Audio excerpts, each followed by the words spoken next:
Yo, man, shout out to the bro Can Do 718. Shout out to Us Plus One. Shout out to the bro Popcorn, the bro 5. Shout out to the whole Williamsburg projects. You heard a few from Williamsburg projects out there. Get in them comments. Let me know what block you from. You heard? A few from Brooklyn out there. Leave some comments. Let me know what strip, what Ave, what block, what projects, what street, what boulevard you out there repping. You heard Z-Man Suicide Polo with the Ski Man. Make sure y'all check this video. This is the AI video for the new joint with me and Can Do. You heard? It's called The Hustle Never Stop. This is the AI video. But the real official video is in the works. By the time you see this, that even might be out there. You heard? So make sure you type in Can Do featuring Saint Laz, The Hustle Never Stop, on all streaming platforms and YouTube. Just when I thought I was out, they pulled me back in. These bars is back in action. You heard? Type my name in on Spotify and all streaming platforms. st.laz. Get that music. It's out there. He basically was like, yo, son, here, hold these down. You know what I'm saying? Like, they definitely coming, my nigga. They talking about stabbing everything black. You know what I'm saying, my nigga? Like, so, yo, just get ready, son. So, it was crazy. And I told you, the only nigga that I can remember that held that shit down with me was Hook Off, son. Like,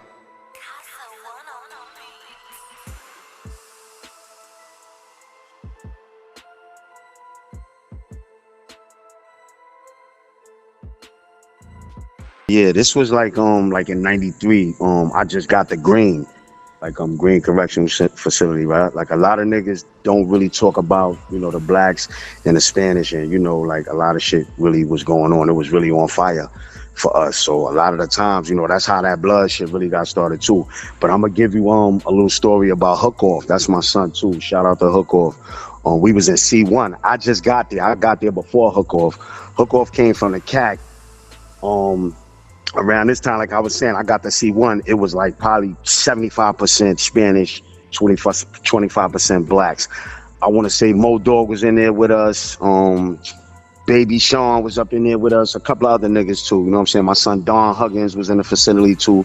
It was just a bunch of Brooklyn niggas I knew, so I was good. I was short, and I was about to go home. So now when Hook Off came through, he came through with an attitude. His name was ringing bells. Niggas already knew he was coming from the CAC. Now, one of his mans got blown in the yard. My son June, he came from the CAC too. The first day, matter of fact, I went to the yard. Niggas touched him in the yard, and it was crazy, son. So when Hook Off came, I guess he was already on some bullshit. Now, when he come through C1, Rumble and them too. We was all cool. I was cool with Rumble and them too. Shout out to Rumble. Rumble was basically introducing me to Hook Off too, like, yo, this is my man, whatever, boom. So when he got in the house, you know, niggas laid shit out for him. This the guy, he good. This what it is. So now it was a black dude, you know what I'm saying? He was a little young nigga too. He used to be up in there, you know, sitting up in the day room with us or whatever, trying to, you know what I'm saying, just get acquainted, whatever. But you could tell he was kind of scared his first little bit. So the Spanish niggas was on him. They popping his locks, you know what I'm saying? They doing funny shit to the nigga. So we telling the nigga, like, yo, son, you gotta fight, because if you don't fight, you know what I'm saying, like, niggas gonna be on you. So I guess he ain't really want to fight until he felt like he had niggas that'll hold him down too. So word, like, every other night, right? Like, they just picking on other black niggas, but this is where we know it got crazy. One of my mans, and he from Cyprus too, my man Neftali. I think you probably did a story on him too or whatever, but son was in there, right? Me and him tight too. So he's Spanish, so he used to come to the window at night and pass us bangers and shit and be like, yo, Sim, I'm telling you, them niggas gonna move on you. The Spanish niggas gonna move on y'all. So he used to strap us up and all that, son. So boom, so we kind of on point. So it's looking like they just picking on the weakest niggas, you know, to get niggas, to try to get at niggas or whatever. So they pop on a black dude, right, in the day room, smack the nigga or something, or try to grab the nigga or something. So now everybody in there, Baby Sean, all these niggas in there too. And there's a couple of them dudes, I don't want to say their names, but they pussy, son, because they ain't do nothing at the end of the day. Only nigga stood up was me and Hook Off. And niggas just went to back. Some was like, yo, hook off favorite lines to be like, yo, you know what I'm saying? Go get your guns, nigga. Like, he was on that shit like that. Go get your guns. He'd be on some real bullshit. Like, he ain't gonna argue and play with you. He like, yo, go get it. We gonna go gun to gun. So I'm with him. I'm back to back with the nigga. Like, yo, son, listen, we're not gonna let nobody just jump you like that. Y'all niggas can get this off, get this nigga, give him a fair one or whatever, like, and let him box that shit out with one of y'all. And that's what happened, you know what I'm saying? But it was so much tension, like it was probably about, they had a 75-25, so it probably like 10 to 12 niggas stood up, but maybe 6 of them was gonna ride with us, you know what I'm saying? But the main niggas was, that I can remember, was hook off, you know what I'm saying? And I learned a lot about that shit in jail, like, you know what I'm saying? It really don't matter, you know what I'm saying? Even if you don't know nobody, you don't never let niggas, you know, get on no racial shit, like, you know what I'm saying? They was on some real racist shit. So yeah, that's my little story about hook off and, you know what I'm saying, Greene and all that. And it was just crazy up in there, though, boy. It's crazy. You said you was there in 9-3? Yeah, I was there in 9-3. I was short though. When I came from Comstock, because they used to run the hub reception. You used to have to go to a maximum to your classification drop. So they send you to your medium. You know what I'm saying? Like, I guess whatever zone you lived in, wherever you caught the shit at, whatever county it was, that's how they determine, you know what I'm saying, your classification and your medium. So a lot of niggas got sent to Washington, but I went to Greene from Comstock. But I got another funny story too in Comstock. It's crazy. And shout out to Pizzo from Marcy. Pizzo saved my life. The police try to kill me in Comstock. Like, this the first time I'm coming up, so I'm not really knowing how the authority niggas play. So I came up with a couple of other niggas, you know what I'm saying? And when we got the downstate, you know what I'm saying? Like, we kind of was cool with each other. So, you know how you do. You bond with a nigga, you know what I'm saying? Till you get up north and whatever. So when we got the Comstock, this one of the dudes in particular was doing some funny shit. Like he's doing some funny shit. Like, I mean, like, he was like putting his meat on the cells and just like he just started bugging out. So I'm like, yo, son, you would get murdered in here for shit like that. You gotta chill. So when we get in a mess hall, right? You know, there ain't really no talking when you come through Comstock like that. So you're not really supposed to say nothing until you get in the mess hall or whatever. So we sitting in the mess hall, me and son start arguing. So Pizzo trying to tell me, yo, son, not in here, son. Like, you know what I'm saying? When y'all get to y'all meetings or whatever, y'all clash out, do what y'all do. But I'm trying to tell, I got so mad, I'm trying to tell a little young nigga, and I'll tell you, the nigga name is Viper. He was from Cyprus too. I was trying to tell nigga, like, listen, you can't be putting your ham on a deck, and, you know, you can't be, you know, sending notes out to people and all this old funny shit you doing. Like, you will get, your niggas that hit you for that up in here. So he got mad and just jumped up, and I jumped up, and them niggas, they put them things on me. They was about to hit me with the rubber joints or whatever, but you know what I'm saying? They came, they threw me on my face. The niggas dragged me out the mess hall. You know what I'm saying? Fucked me up. You know what I'm saying? And they just let me know. They was like, yo, this is our house. You're not tolerating none of that shit. You know, you're not even going to eat, nigga. Now you go back to your, you know what I'm saying? Go back to the cell and you lock in. So the next transfer where everybody else went out, you know what I'm saying? They made me sit probably for like another 2 weeks or whatever. But yeah, Pizzo from Marcy saved my life. I was a little young nigga coming up. I was like, damn, this shit is crazy right here. You know what I'm saying? Like, I'm thinking, you know what I'm saying? We in the county jail or even Rikers Island. Like, you could play with them officers like that. But when you get up north, you know, you can't really play with them officers like that. Or yeah, you can't talk at all in that corridor going to the mess hall in Comstock, like at all. That whole shit be silent. Right. They definitely was on a nigga back. Word. And I had beef. I had mad beef. Like, I was I'm a Bushwick nigga, so I ran with a dude named Joker, right? So Joker was robbing everything at one point in time. You understand me? So when I went up north, I paid for a lot of, you know, shit that he did. Like, not where niggas got at me, but where I got at dudes, you know, just on a defensive level of shit. You know what I'm saying? But yeah, it was one time, I think, you know, when I first got to Comstock too, this is around the same time all this shit happening with Boy. I bumped into a nigga named AZ. He was from Bushwick too. God bless him too, because he did like 15 for throwing a bitch off the roof or something. And he came home and niggas murdered him too. So shout out to AZ from Bushwick, OG nigga. But anyway, right, look, he used to rob everything too. So we was on the streets with it before I went to jail. I had a little beef with the nigga. He came to my gate trying to sell me something, and my little man backed him down. So when I got in Comstock, he remembered. You know what I'm saying? And the first thing he did, he was like, yo, Sim, let me spend a yard with me. You know what I'm saying? Like, you know, I don't know how you take that. You know what I'm saying? You've been up north and all that, but around this time, I'm on some, all right, well, you know, I'm not hiding or nothing. Let's spin a yard. You know what I'm saying? So it could go good for you or it could go bad for you. You know what I'm saying? Because you got to understand niggas is watching. So as I'm spinning the yard with the nigga, he's like, yo, Sim, I ain't forget that shit you did. You know what I'm saying? Blah, blah, blah. And I'm like, yo, it is what it is. Nigga, like, you know what I'm saying? And he's like, yo, I know you was mad young and You know what I'm saying? And so on and so forth. But, you know, we hugged it out. It was all good. I had a couple other good niggas in Comstock that held me down too. You know, like my son, Lance from Bushwick too. Lance is in a wheelchair right now. He got clapped up a little early. You know, niggas sat him down, but he was in there for a couple of bodies. I think he killed Nick Bourne. You know what I'm saying? Yeah, so, and Nick Bourne was my man too. Like, you gotta understand, all these niggas are stick-up niggas. You know what I'm saying? Like, they was from the Star or either Bushwick. You know what I'm saying? And I kind of knew all of them niggas.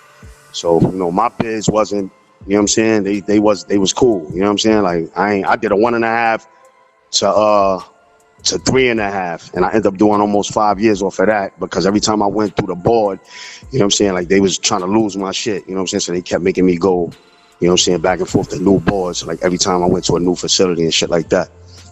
Wow. You said in Greene in 9-3, you said it was black motherfuckers was extremely outnumbered. Yeah, man. It wasn't really like that, and it was two sides to Greene.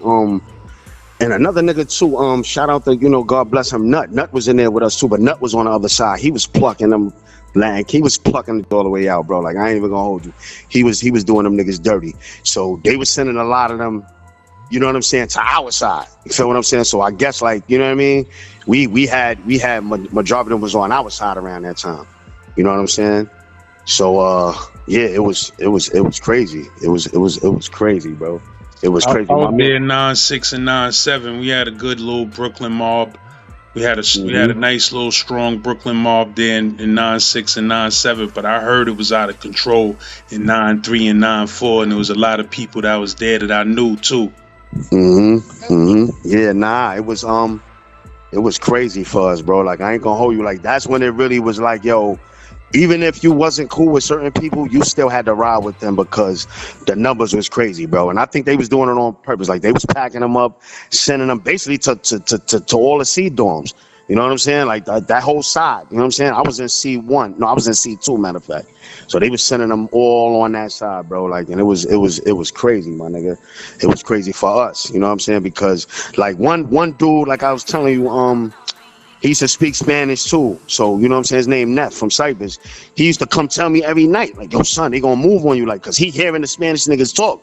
So, you know what I'm saying? But Neff from the A team. Like, Neff came from glazing them and, you know what I'm saying, tutting all them and shit like that. So, you know what I'm saying? He already certified. So when I moved to the pink houses, me and him, you know what I'm saying, we formed a brotherhood like that. Me, him, Kasim, you know what I'm saying, other niggas like that. So he was looking out for me. He knew it was my first time up north. He basically was like, yo, son, here, hold these down. You know what I'm saying? Like, they definitely coming, my nigga. They talking about stabbing everything black. You know what I'm saying, my nigga? Like, so, yo, just get ready, son. So it was crazy. And I told you, the only nigga that I could remember that held that shit down with me was Hook Off, son. Like, the rest of them niggas, bro, I can't really say one of them niggas, and there was a couple other dudes from the Star in there. I don't know, bro. I don't know. But yeah, it was crazy. It was very racial. A lot of the police was fucking with the inmates, with the Spanish inmates. You know what I'm saying? They was holding their bangers. They was passing shit off. Like, you know what I'm saying? It was crazy in there, boy. Like, who else was in there with us? Like I said, Rumble was in there. My son Bink, that's Biggie Small's little cousin. Bink was up in there. He like a basketball nigga. Like, he used to do all the coaching because, you know, they used to have the little tournaments and all that, and that's where a lot of fights and shit like that happened too. Word, but Bink is the kid who went home and son passed away. Yeah. Yeah, I think he came. He left. He just had left camp. He went home, I think, from Camp Gabriel. Like right the week before I got there. Wow, that's crazy. Yeah, that's crazy. Yeah, now Bink was my man too. Bink used to just coach, you know what I mean? Well, he ain't even coach. He used to just do the refereeing and shit. And niggas to show us mad pics of Big and little flicks of Mary J. Blige, and he was just a mad cool nigga. You know what I'm saying? Like, he ain't really, you know, nobody wasn't really fucking with him. He was just a mad cool nigga and shit like that. The nigga Hook Off told me when I was about to go, he's like, yo, son, word to mine. Cause you know how you get everybody information and, you know what I'm saying? You just try to, we gonna play tag when we get home, this, that, and the third. Like, he was like, nah, son, don't give me no information. Don't promise me nothing. I don't want to hear none of that. You know what I'm saying? Just go home and do good. It's like, yeah. Cause if you promise me something, son, and you come back, it's lit in here for you. I'm like, wow, this dude hook off is crazy, son. But yeah, that was my fucking comrade right there, son. Like I ain't gonna hold you. And Son is on the channel. Son got a couple of stories on the channel. Yeah, hell yeah. That was my guy, man. Like he was really about that shit. Yo, he went through hell, but you know what I'm saying? Shit, he's still a pretty nigga. Like he used to have the silk shirts and you know what I'm saying? Like he went up early, my nigga. He went up early. It was another nigga in there too from the Bronx.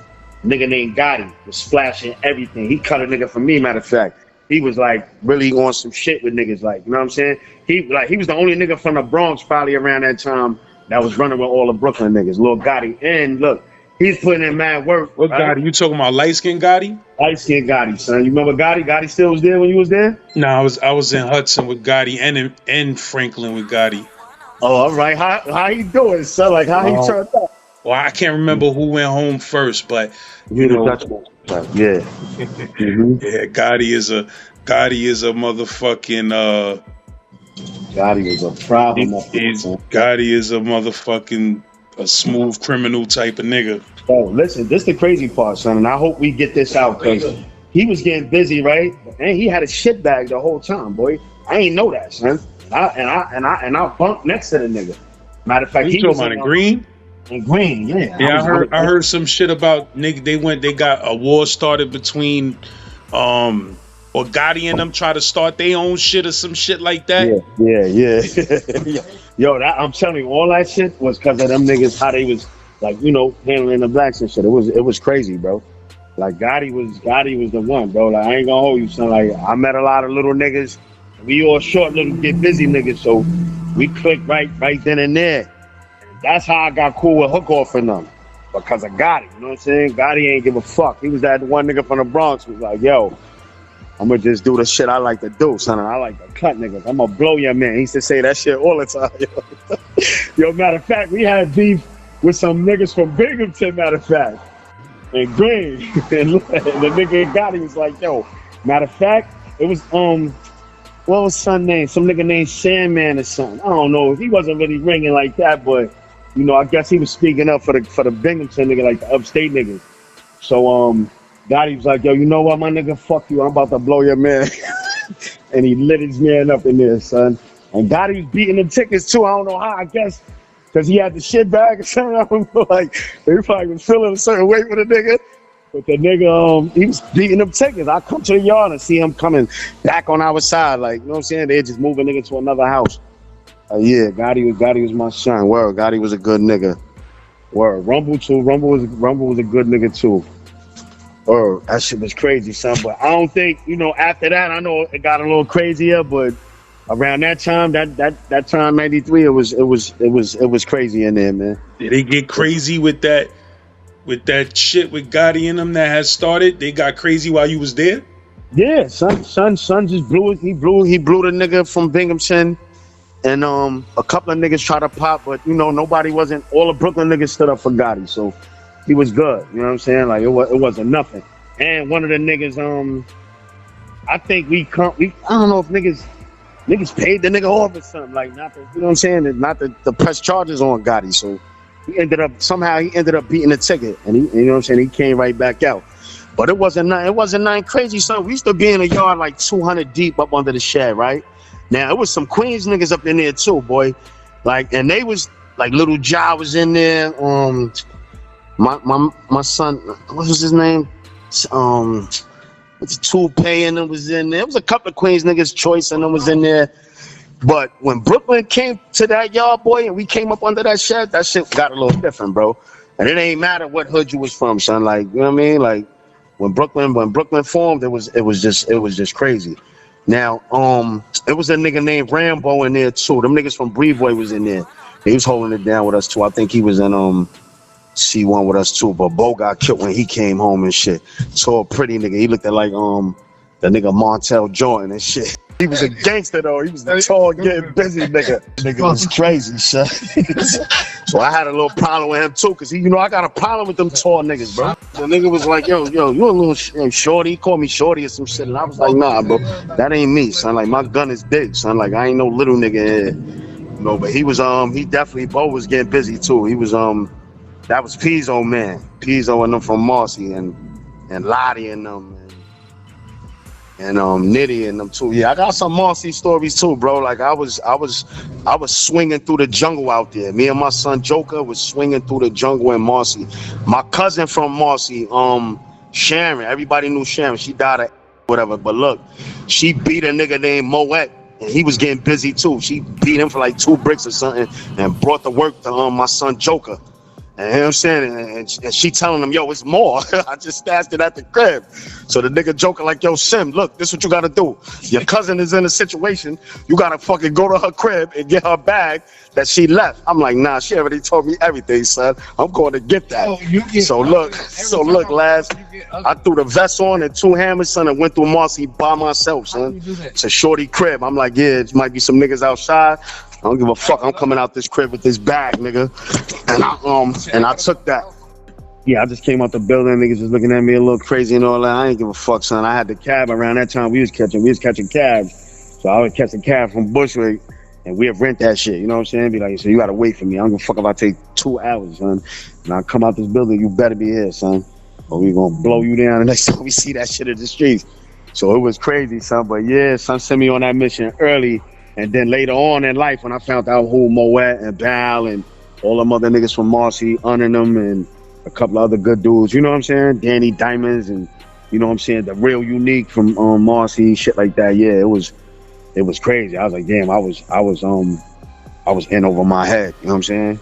Cause I came outside early, I came out early, bro. I ain't gonna hold you. I came out in the 80s. I came out, you know what I'm saying, probably 87, nigga, 88, bro. Like, you know what I'm saying? Little nigga. Still trying to be outside, come to the block parties, you know what I'm saying, shit like that. But my shit just started going off, you know what I'm saying, eventually, cause you know, that's what you just taught. You just taught that ignorant life, you know what I'm saying, if you stick around that type of shit. My son Mac Moten. Now this is crazy because when Mac Moten robbed some dread niggas in Bushwick, like a whole Jamaican family. And he shot like 5 people or 4 people. He was a DFY monster too. He came out with the everybody's saying this shit now, but he came out with the slogan "Death Before Dishonor." You know what I'm saying? That's Mac Moten and them. That was them. Like they had that, you know, that was his slang. That was his little gang and all that shit. I want to say he was beefing with some Bronx nigga too. It was the DB. Death Before Dishonor niggas and some nigga from the Bronx. I forgot the nigga name or whatever, but yeah. But he's a part of Bushwick history too.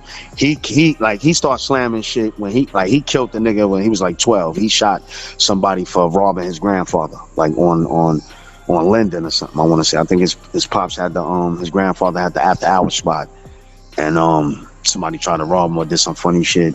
And Mac was like 12 around this time. And he grabbed the hammer and he shot the old man and killed him. Then he did like 2 years in DFY, and he came out and he just started slamming shit. You know what I'm saying? So I'm trying to recruit the nigga like, son, listen, come here. You gotta slow down. Like, listen, we gonna get this money. Like, like yo. But every time I turn around, like you shooting niggas, like yo, like chill, boy.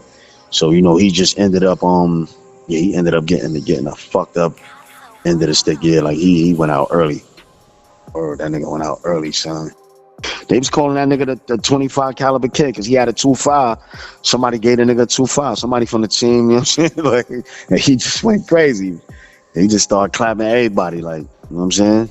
Yeah, that shit seemed to be a you know, in my history and studies and analysts, it seemed to be a thing with Bushwick. Like a lot of young ass shooters come out of Bushwick for some reason, man. They be like 12 and 11s, and I don't know what be going. I don't know what's in the water over there. I mean, in Brownsville too, but in Bushwick, it's like there's a lot of motherfuckers you heard of, like.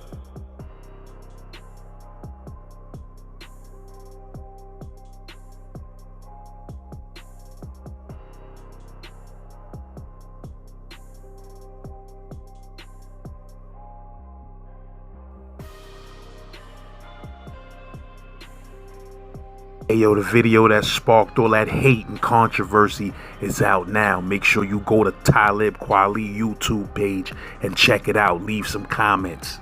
Matter of fact, I'm gonna put the video link in the comment section. Make sure you rep that Slim Blunt gang, that Gen Pop gang, and everything else.